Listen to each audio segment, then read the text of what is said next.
ہاشم آپ کے پردادا تھے۔ بہت دولت مند ہونے کے ساتھ ساتھ سخاوت، مروت اور احسان میں بھی بے مثال تھے۔ ہاشم کہلانے کی وجہ یہ تھی کہ ان کے عہد میں ایک مرتبہ مکہ مکرمہ میں قحط پڑ گیا۔ یہ فلسطین گئے اور اونٹوں پر آٹے کی بہت سی بوریاں لاد لائے، بہت سے اونٹ ذبح کیے، ان کا شوربہ تیار کیا، روٹیاں پکوائیں۔ ان روٹیوں کو شوربے میں بھگو بھگو کر اہل شہر کو کھلاتے رہے۔ عرب اس کھانے کو حشیم اور سرید کہتے ہیں۔ یہ سلسلہ ایک مدت تک جاری رہا، اسی وجہ سے ان کا نام ہاشم پڑ گیا۔ وہ حاجیوں کی خدمت اور مہمان نوازی میں بھی بڑھ چڑھ کر حصہ لیتے تھے۔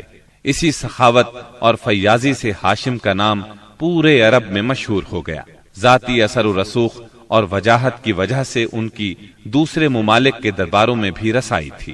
انہوں نے ہی قریش میں سب سے پہلے یہ دستور جاری کیا کہ سال میں 2 مرتبہ تجارتی قافلے روانہ ہوا کریں، موسم گرما میں شام کی طرف اور موسم سرما میں یمن کی طرف۔ چنانچہ اسی دستور کے مطابق دونوں موسموں میں قافلے روانہ ہوتے تھے۔ سورۃ القریش میں اللہ تعالیٰ نے قریش کو یہی انعام یاد دلایا ہے، کیونکہ قریش اللہ کی رحمت سے موسم سرما و گرما کے عادی ہو گئے۔ ان کی سمجھ میں یہ بات آ گئی کہ اس نعمت کے شکریہ میں اللہ کی عبادت کرنا چاہیے جو اس گھر کا مالک ہے، اور اس نے انہیں بھوک میں کھانا دیا اور خوف سے امن بخشا۔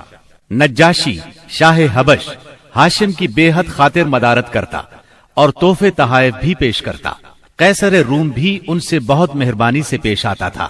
ہاشم نے یمن اور روم کی حکومت سے قریش کے تجارتی قافلے کی حفاظت کا حکم حاصل کیا، اور یہ ان کے اعلیٰ تدبر کا نتیجہ تھا کہ تمام راستے قریش کے تجارتی قافلوں کے لیے محفوظ ہو گئے۔ اس طرح مکہ مکرمہ بین الاقوامی تجارت کا مرکز بن گیا۔ اس سے خانہ کعبہ کی زیارت اور فریضہ حج عام ہو گئے، اور مکی زبان بھی ملک کے چاروں طرف سمجھی جانے لگی۔ ان قریشی قافلوں اور سالانہ میلوں کی وجہ سے جزیرہ نمائے عرب میں ایک معاشی مرکز پیدا ہو گیا۔ ان سالانہ میلوں میں قریش کو سرمایہ دارانہ تجارت اور قافلوں کی حفاظت کے سلسلے میں بہت اہمیت حاصل تھی۔ اس طرح مکہ مکرمہ تجارتی مرکز بنا، جس نے سیاسی مرکزیت کا راستہ کھولا جو اسلام کا کارنامہ بننے والا تھا۔ 197 عیسوی کے چند ماہ بعد ہاشم کی بیوی سلمہ بنت عمر کے ہاں مدینہ منورہ میں شیبہ یعنی عبد المطلب پیدا ہوئے۔ بچے کے سر میں کچھ بال سفید تھے، اس لیے ان کا نام شیبہ رکھا گیا۔ شیبہ کا مطلب ہے بوڑھا۔ ہاشم کی وفات کے بعد ذمہ داریاں ان کے بھائی مطلب نے سنبھال لی تھی۔ گویا مطلب شیبہ کا چچا تھا۔ اس کی وفات کے بعد شیبہ نے رفادہ اور سقایا کی ذمہ داریاں خوبی سے سنبھالی۔ انہوں نے یمن اور حبشہ کے درباروں میں اپنی قوم کی نمائندگی بھی کی۔ ان کی ملکیت میں ایک قدرتی چشمہ بھی تھا۔ ایک دن خواب میں انہیں اشارہ ملا کہ فلاں جگہ کھود کر غائب شدہ زمزم کا کنواں برآمد کریں۔ کھودتے وقت اس سے انہیں دفن شدہ خزانہ بھی ملا جو کعبے کے چڑھاووں پر مشتمل تھا۔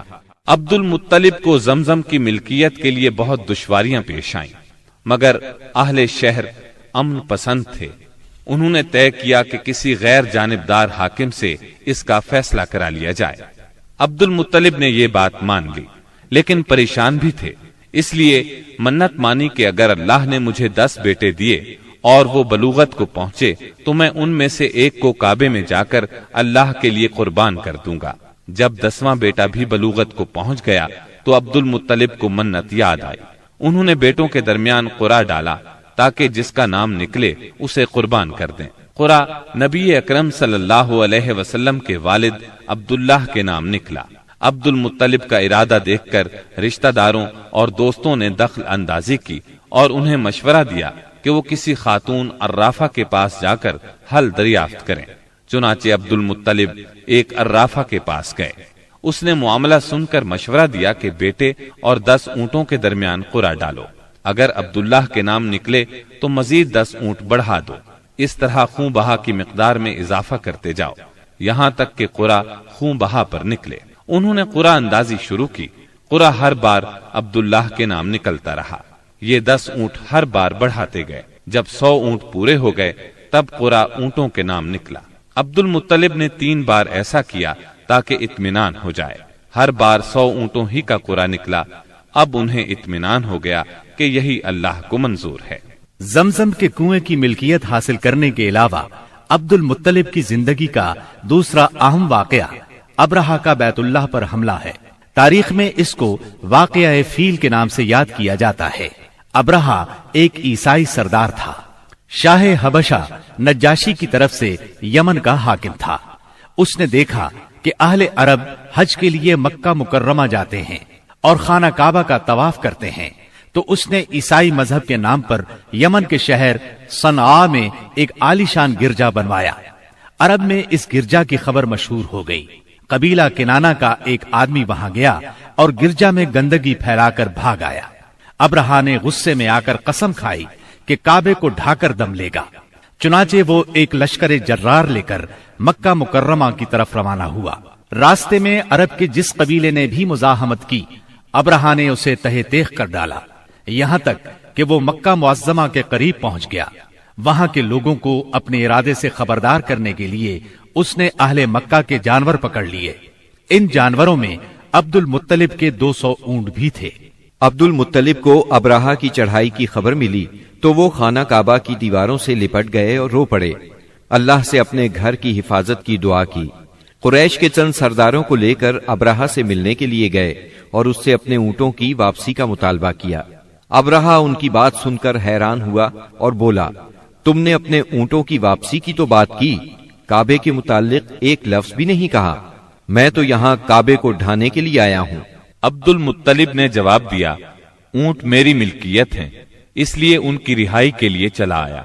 کعبے کا مالک اللہ ہے جو اپنے گھر کو بچانے کی پوری طاقت رکھتا ہے۔ ابرہہ نے ان اونٹوں کی واپسی کا حکم دے دیا۔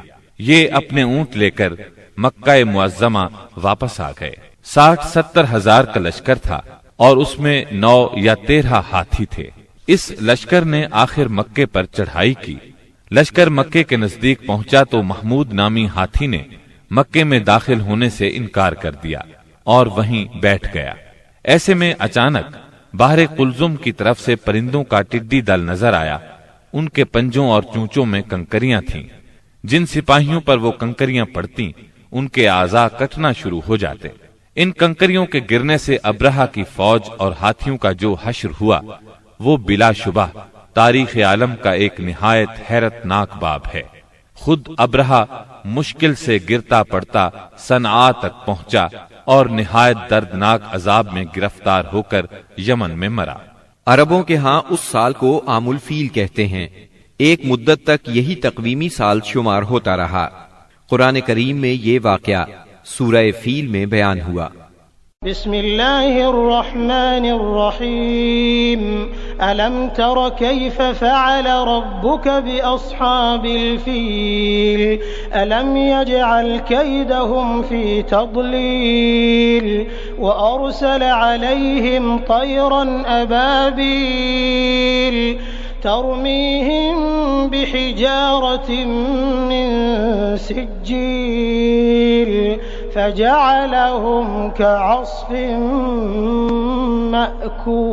مأكول۔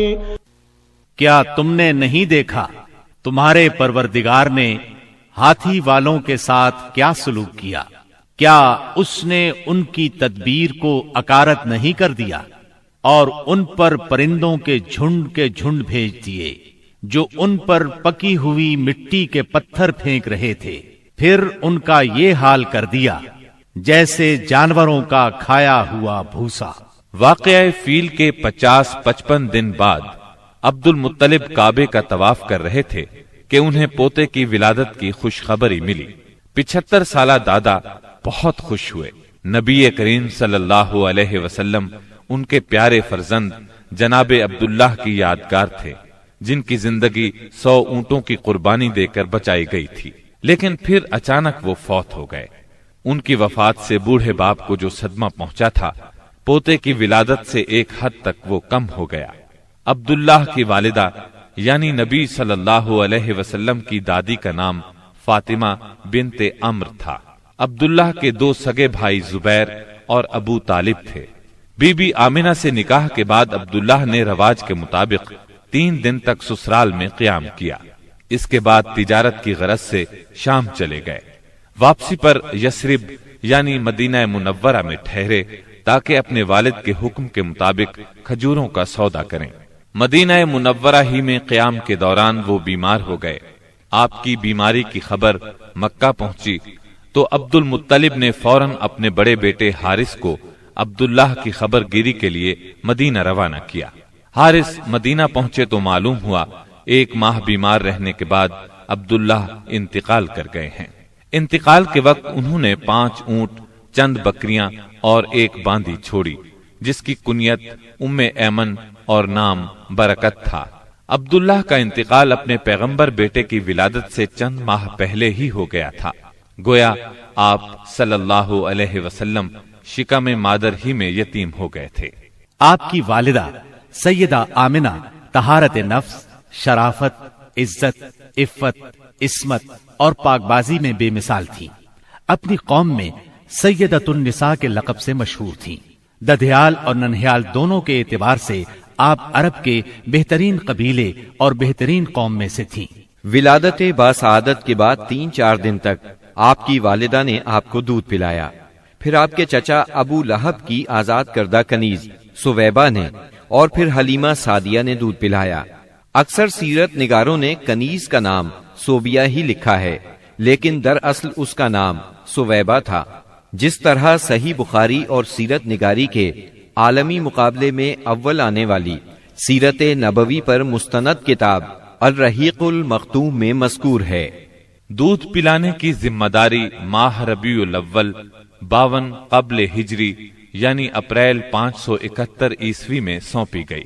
اس زمانے میں عرب میں یہ دستور تھا، جو آج کے دور میں بھی باقی ہے، کہ نوزائیدہ بچوں کو دودھ پلانے کے لیے شرفاء ابتدا ہی سے دیہات میں بھیج دیا کرتے تھے، تاکہ دیہات کی صاف ستھری اور کھلی آب و ہوا میں ان کی پرورش ہو سکے، زبان اہل عرب جیسی فصیح ہو جائے اور اہل عرب کی دیگر خصوصیات اوائل عمر ہی سے بچوں میں راسخ ہو جائیں۔ اس دستور کے مطابق سال میں 2 مرتبہ بنی سعد کی عورتیں شیرخوار بچوں کی تلاش میں آیا کرتی تھیں۔ چنانچہ آپ کی پیدائش کے 8 دن بعد انہی عورتوں کے ساتھ حلیمہ سعدیہ بھی تشریف لائیں۔ دوسری عورتوں کو تو مکہ مکرمہ کے کھاتے پیتے گھرانوں کے بچے دودھ پلانے کے لیے مل گئے، لیکن حلیمہ سعدیہ خالی ہاتھ رہ گئیں۔ نبی کریم صلی اللہ علیہ وسلم چونکہ یتیم تھے، اس لیے انعام و اکرام کی امید کم تھی، اس لیے کسی عورت نے ان کے گھر کی طرف توجہ نہ کی۔ آخر جب روانگی کا وقت آیا تو حلیمہ کو خالی ہاتھ جانا بہت ناگوار گزرا، اور اللہ تعالی کی طرف سے ان کا دل اس یتیم بچے کی طرف کھچنے لگا۔ چنانچہ انہوں نے اپنے شوہر حارث سے جا کر کہا، اللہ کی قسم مجھے یہ اچھا نہیں لگتا کہ میری ساری سہیلیاں تو بچے لے کر جائیں اور میں اکیلی کوئی بچہ لیے بغیر جاؤں، میں جا کر اس یتیم بچے ہی کو لے لیتی ہوں۔ شوہر نے یہ سن کر کہا، کوئی حرج نہیں، ممکن ہے اللہ ہمارے لیے اسی میں برکت عطا کر دے۔ اس کے بعد انہوں نے جا کر بچے کو لے لیا۔ قافلہ روانہ ہوا، سب سوار ہو کر چل پڑے۔ حلیمہ سعدیہ بھی آپ کو لے کر چلی۔ حلیمہ کی اونٹنی دبلی پتلی، دیکھنے میں مریل اور چلنے میں سب سے سست رفتار تھی، لیکن جو ہی حلیمہ سعدیہ آپ کو لے کر اس پر سوار ہوئیں، یکا یک وہ برق رفتار ہو گئی۔ باقی عورتوں نے اس منظر کو حیرت سے دیکھا کہ حلیمہ سعدیہ کی مریل اونٹنی ان کی طاقتور اور تیز رفتار اونٹنیوں سے آگے نکلی جا رہی تھی، اور پھر وہ ان سب کو پیچھے چھوڑ گئی۔ یہ تبدیلی دوسری عورتوں کے لیے کسی معجزے سے کم نہیں تھی۔ حلیمہ کے والد ابو زویب کا نام عبداللہ بن حارث تھا، وہ نبی صلی اللہ علیہ وسلم کے رضائی نانا ہوئے۔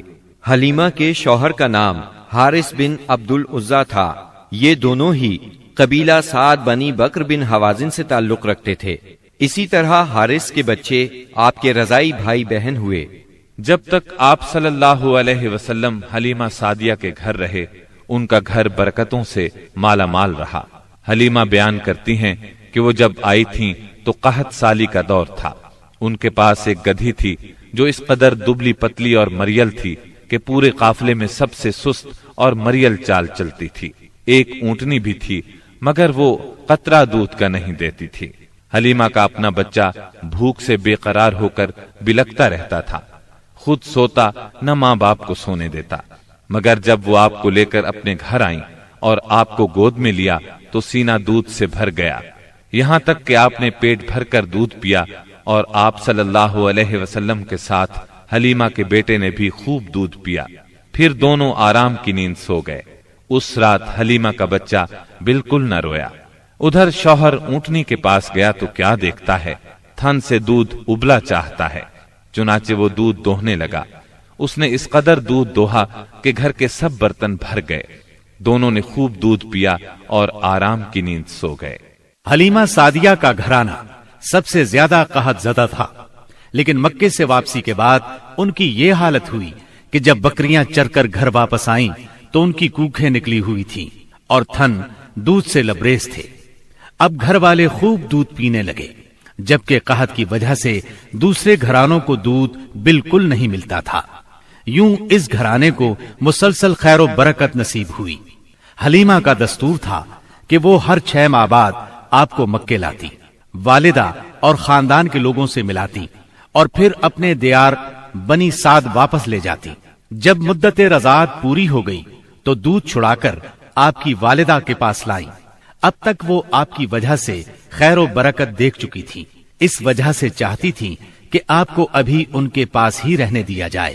چنانچہ انہوں نے آپ کی والدہ سے کہا، کیوں نہ آپ بچے کو ابھی میرے پاس ہی رہنے دیں تاکہ یہ اور مضبوط ہو جائے، مجھے مکے کی وبا سے ڈر لگتا ہے۔ والدہ اس پر راضی ہو گئیں اور حلیمہ آپ کو لے کر خوش خوش اپنے گھر آ گئیں۔ اس طرح آپ قریباً 2 برس تک وہیں رہے۔ پھر آپ کے سینہ مبارک کو چاک کرنے کا واقعہ پیش آیا۔ اس واقعے سے خوفزدہ ہو کر حلیمہ اور ان کے شوہر نے آپ کو آپ کی والدہ آمنہ کے حوالے کر دیا۔ انس بن مالک رضی اللہ عنہ بیان کرتے ہیں، آپ بچوں کے ساتھ کھیل رہے تھے کہ جبریل علیہ السلام تشریف لائے، آپ کو لٹا کر سینہ چاک کر دیا، پھر آپ کا دل نکالا اور اس میں سے ایک لوتھڑا نکال کر فرمایا، یہ تم سے شیطان کا حصہ ہے۔ پھر دل کو سونے کے تشت میں زمزم کے پانی سے دھویا اور واپس سینہ مبارک میں رکھ دیا۔ ادھر بچے دوڑ کر حلیمہ سعدیہ کے پاس آئے اور کہنے لگے، محمد کو قتل کر دیا گیا۔ وہ لوگ فوراً آپ کے پاس پہنچے، دیکھا کہ رنگ اترا ہوا ہے۔ سیدنا انس کا بیان ہے کہ میں نبی اکرم صلی اللہ علیہ وسلم کے سینے پر سلائی کا نشان دیکھا کرتا تھا۔ اس واقعے کے بعد آپ کو مکے پہنچا دیا گیا اور آپ نے اپنی ماں کے سایہ محبت میں اپنے خاندان کے اندر کوئی 2 برس گزارے۔ پھر والدہ، دادا اور ام ایمن کے ساتھ مدینہ منورہ کا سفر کیا، جہاں آپ کے والد کی قبر بھی تھی اور دادا کا ننھیال بھی تھا۔ آپ مدینے میں 1 ماہ رہ کر واپس ہوئے تو راستے میں آپ کی والدہ بیمار ہو گئیں اور مقام ابوا پہنچ کر انتقال کر گئیں۔ انا للہ و انا الیہ راجعون، انہیں وہیں دفن کیا گیا۔ اب بوڑھے عبد المطلب آپ کو لیے مکے پہنچے۔ ان کے دل پر آپ کی والدہ کی وفات کی وجہ سے گہرا اثر تھا۔ آپ کے لیے ان کے دل میں ایسی محبت پیدا ہوئی کہ خود ان کے اپنے بیٹوں کے لیے ویسی محبت نہ تھی۔ وہ آپ کی بہت قدر کرتے، اپنی اولاد سے بڑھ کر چاہتے، خوب اکرام کرتے، اپنے لیے تیار کرائے گئے خاص فرش پر انہیں بٹھاتے، اس فرش پر کسی اور کو نہ بیٹھنے دیتے، پیٹھ پر ہاتھ پھیرتے، آپ کی نقل و حرکت دیکھ کر خوش ہوتے۔ انہیں یقین تھا کہ مستقبل میں آپ کی نرالی شان ہونے والی ہے، لیکن ابھی آپ کی عمر 8 برس 2 مہینے کی ہوئی تھی کہ عبد المطلب بھی انتقال کر گئے۔ اب آپ کے چچا ابو طالب نے آپ کی کفالت کا بیڑا اٹھایا۔ یہ آپ کے والد کے سگے بھائی تھے، انہوں نے بھی آپ سے خاص رحمت اور شفقت برتی۔ وہ مالدار تو نہ تھے، لیکن آپ کی کفالت کے بعد اللہ تعالیٰ نے ان کے تھوڑے سے مال میں اس قدر برکت دی کہ ایک آدمی کا کھانا پورے کنبے کے لیے کافی ہو جاتا تھا۔ خود آپ بھی صبر و قناعت کا نمونہ تھے، جو ملتا اسی پر قناعت فرماتے۔ جب آپ کی عمر 12 برس اور کہا جاتا ہے کہ مزید 2 ماہ اور 10 دن ہوئی تو آپ کے چچا ابو طالب نے تجارت کے لیے ملک شام جانے کا ارادہ کیا۔ آپ کو ان کی جدائی بہت گراں گزری۔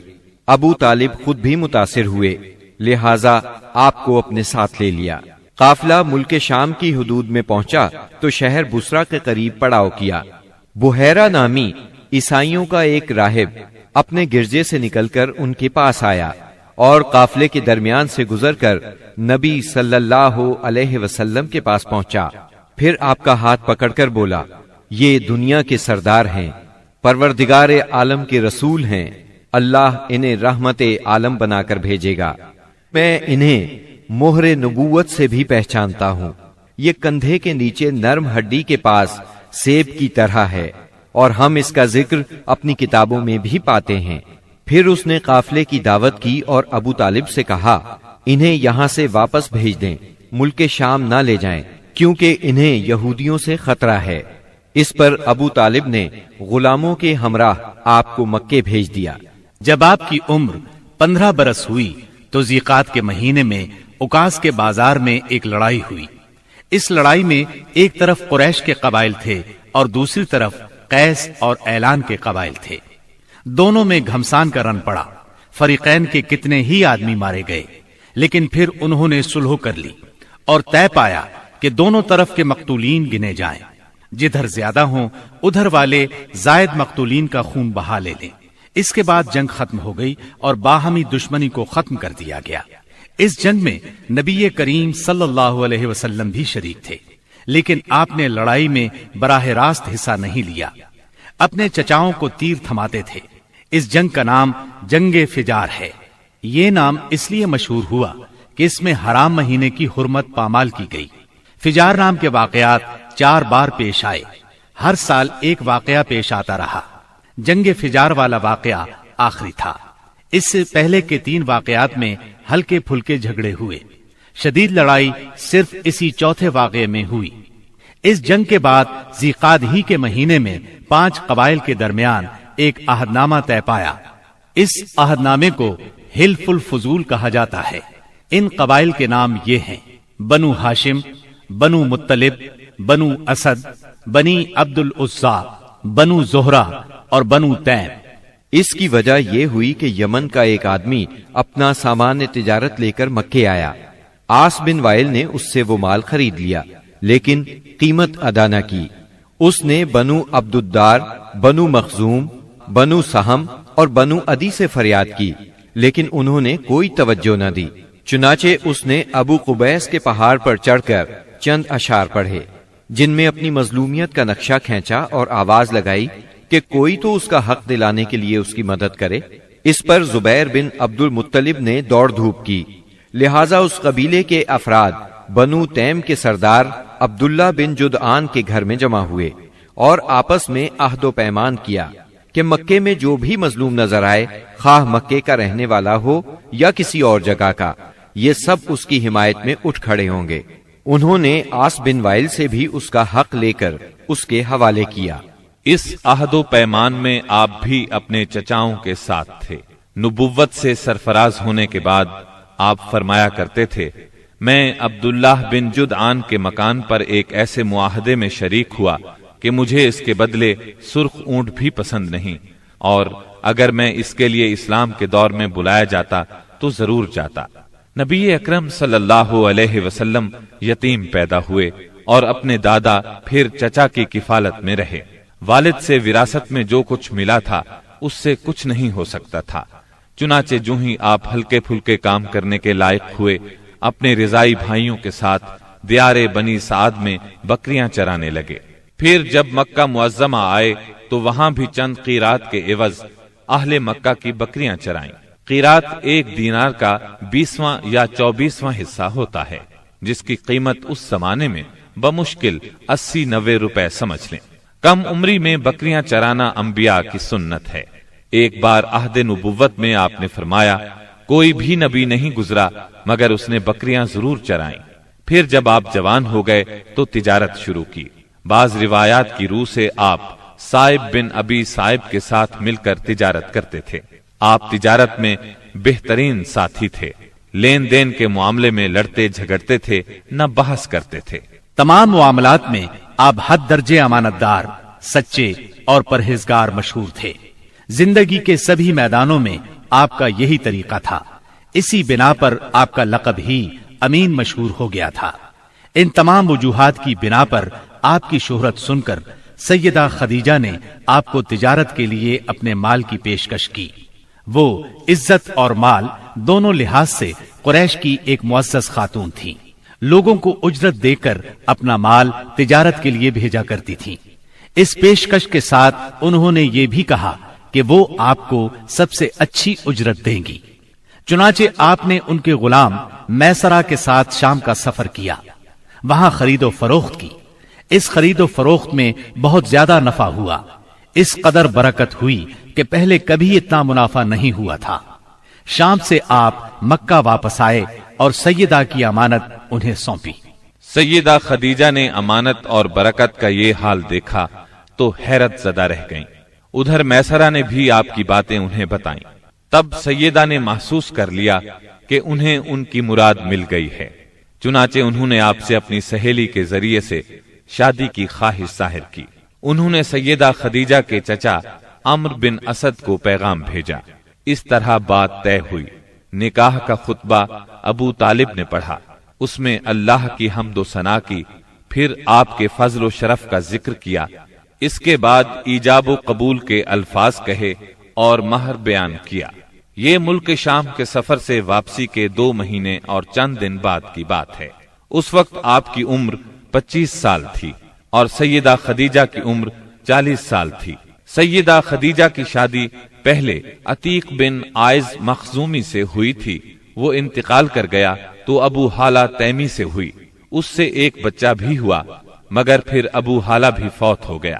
اس کے بعد بڑے بڑے سرداران قریش نے شادی کا پیغام دیا، مگر سیدہ خدیجہ راضی نہ ہوئیں، یہاں تک کہ اللہ تعالی نے انہیں آپ کی طرف مائل کر دیا، اور اس طرح سیدہ کو آپ صلی اللہ علیہ وسلم کی زوجیت کا شرف حاصل ہوا۔ سیدہ خدیجہ نبی صلی اللہ علیہ وسلم کی پہلی بیوی تھی۔ ان کے جیتے جی آپ نے کسی اور سے شادی نہ کی۔ آپ کی تمام اولاد بھی انہی سے ہوئی، صرف ابراہیم ماریا قبطیہ سے ہوئے۔ آپ کی اولاد کے نام یہ ہیں: پہلے قاسم پیدا ہوئے، پھر زینب، پھر رقیہ، پھر ام کلثوم، پھر فاطمہ، پھر عبداللہ۔ بعض مورخوں نے تعداد اولاد اور اولاد کی ترتیب اس سے مختلف بھی لکھی ہے۔ آپ صلی اللہ علیہ وسلم کے تمام لڑکے بچپن میں فوت ہو گئے، البتہ تمام بچیوں نے عہد نبوت کو پایا، اسلام لائیں اور ہجرت بھی کی، اور سب کی سب آپ کی زندگی ہی میں انتقال کر گئی۔ صرف سیدہ فاطمہ آپ کے 6 ماہ بعد فوت ہوئی۔ آپ کی عمر کا 35واں سال تھا کہ ایک زوردار سیلاب آیا، اس سے خانہ کعبہ کی دیواریں پھٹ گئیں۔ ایک بار پہلے آگ بھی لگی تھی، اس لیے آگ کی وجہ سے دیواریں کمزور ہو چکی تھیں۔ اب قریش نے فیصلہ کیا کہ خانہ کعبہ کی نئے سرے سے تعمیر کی جائے۔ اس موقع پر انہوں نے فیصلہ کیا کہ اس تعمیر میں صرف حلال مال ہی خرچ کریں گے، چنانچہ رنڈی کی اجرت، سود کی دولت اور کسی کا ناحق لیا ہوا مال اس میں استعمال نہیں کریں گے۔ انہیں خانہ کعبہ گراتے ہوئے ڈر بھی لگ رہا تھا کہ کہیں اللہ کا عذاب نہ ٹوٹ پڑے۔ آخر کار ولید بن مغیرہ نے یہ کہہ کر ڈھانا شروع کر دیا کہ اللہ مصلحین کو ہلاک نہیں کرتا۔ جب لوگوں نے دیکھا کہ اسے کچھ نہیں ہوا تو وہ بھی اس کام میں شریک ہو گئے اور سیدنا ابراہیم علیہ السلام والی بنیاد تک خانہ کعبہ گرا ڈالا۔ اس کے بعد تعمیر شروع کی۔ تعمیر کے لیے ہر قبیلے کا الگ الگ حصہ مقرر تھا۔ معززین اپنے کاندھوں پر پتھر لاتے اور ڈھیر لگاتے۔ نبی کریم صلی اللہ علیہ وسلم اور آپ کے چچا عباس بھی پتھر ڈھو رہے تھے۔ تعمیر کا کام باقوم نامی ایک رومی معمار کر رہا تھا۔ مال چونکہ اس قدر جمع نہ ہو سکا تھا کہ سیدنا ابراہیم علیہ السلام والی بنیادوں پر تعمیر مکمل کی جا سکتی، اس لیے شمال کی طرف سے قریباً 6 ہاتھ چھوڑ کر اس پر ایک چھوٹی سی دیوار اٹھا دی گئی تاکہ علامت باقی رہے کہ یہ بھی خانہ کعبہ کا حصہ ہے۔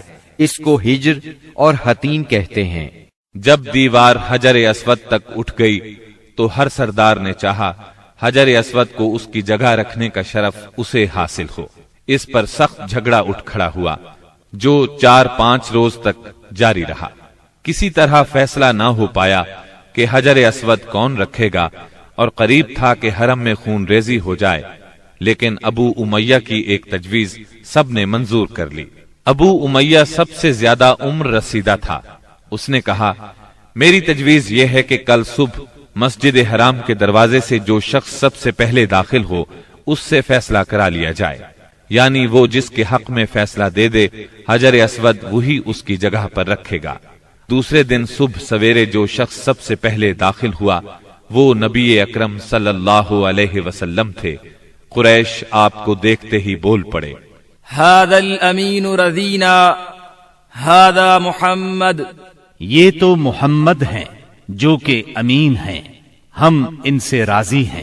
پھر آپ ان کے نزدیک پہنچے تو آپ کو تفصیل سنائی گئی۔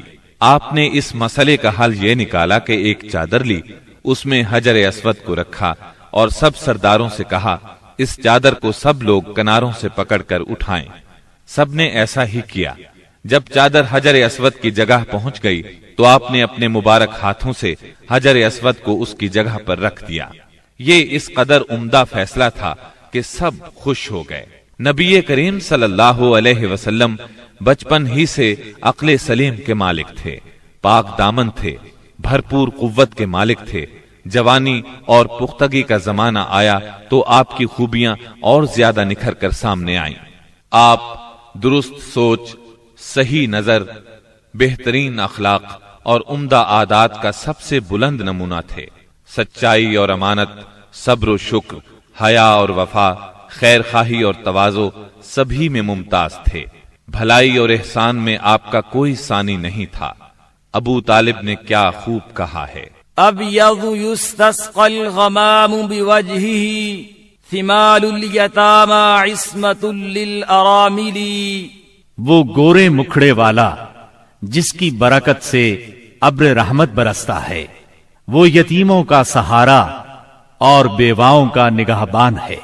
آپ بہت صلہ رحمی کرنے والے تھے، لوگوں کا بوجھ اپنے سر لیتے تھے، کنگال کی ایسی مدد فرماتے کہ مالدار ہو جاتا یا روزگار سے لگ جاتا، مہمان کی مہمانی کرتے اور مصیبت کے مارے ہوں سے تعاون فرماتے۔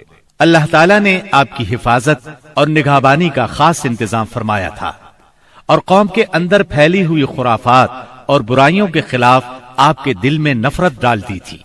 چنانچہ آپ بتوں کی عید پر حاضر ہوتے، نہ شرک کے میلوں میں جاتے اور نہ آپ آستانوں یا غیر اللہ کے نام پر ذبح کیا ہوا جانور کھاتے، نہ بتوں ہی کو چھوتے اور نہ ان سے تقرب حاصل کرتے تھے۔ لات اور عزا کی قسم تو سننا بھی گوارا نہ فرماتے۔ شراب نوشی اور کھیل کود کی مجلسوں سے آپ انتہائی دور تھے۔ ایسی کسی مجلس میں آپ نے کبھی شرکت نہ فرمائی، جبکہ یہی مجلس جوانوں کی تفریح اور دوستوں سے ملاقات کے مقامات تھی۔ اللہ نے آپ کو خلوت پسندی عطا فرمائی تھی۔ عربوں کی جہالت اور گناہ آلود زندگی نے آپ کو افسردہ اور غمگین بنا دیا تھا۔ آپ اپنے اطراف میں پھیلی ہوئی انسانی اجتماعی زندگی کا مشاہدہ فرماتے تو آپ کو یہ محسوس کر کے دکھ ہوتا کہ ایک اللہ کی عبادت کا تصور دینے والے دین کو وہ لوگ بالکل بھول چکے تھے، اس دین کو جو ان کے جد امجد سیدنا ابراہیم علیہ السلام کا دین تھا، اسے بالکل فراموش کر چکے تھے۔ وہ اپنے ہاتھوں سے کعبے کی تعمیر نو بڑے احترام سے کرتے تھے، لیکن خانہ کعبہ میں بت رکھ کر ان کی پوجا کرتے تھے۔ یہ شرک نہیں تو اور کیا ہے؟ منافقت اور کہتے کس کو ہیں؟ جوا، شراب نوشی، بت پرستی اور بے حیائی معاشرے کا جز بن چکی ہے۔ اللہ تعالیٰ کی وحدانیت کا تصور تو پایا جاتا ہے، مگر اس تصور کو بت پرستی کے ذوق اور شوق نے بہت دھندلا کر دیا ہے۔ بتوں کی شکل میں اپنے معبود گھڑ لیے ہیں۔ ہر قبیلے اور ہر خاندان کا ایک پسندیدہ بت ہے اور کعبے میں 360 بت رکھے ہوئے ہیں۔ بت پرستی کے شوق کا یہ عالم ہے کہ قریش سفر میں جاتے ہیں تو ستو کے بت بنا لیتے ہیں اور جب ضرورت پڑتی ہے تو اپنے معبودوں کو گھول کر پی لیتے ہیں۔ قریش کے معاشرے اور عرب کے ماحول میں عورت بیچاری کی حالت اس قدر پست، ذلیل اور ردی ہے کہ وہ اونٹوں، بکریوں اور غلے کی طرح تجارت کی چیز بن چکی ہے۔ شادیوں پر کوئی پابندی، کوئی روک نہیں۔ ایک مرد جتنی عورتوں سے چاہے شادی کر سکتا ہے اور دوسری طرف عورت بھی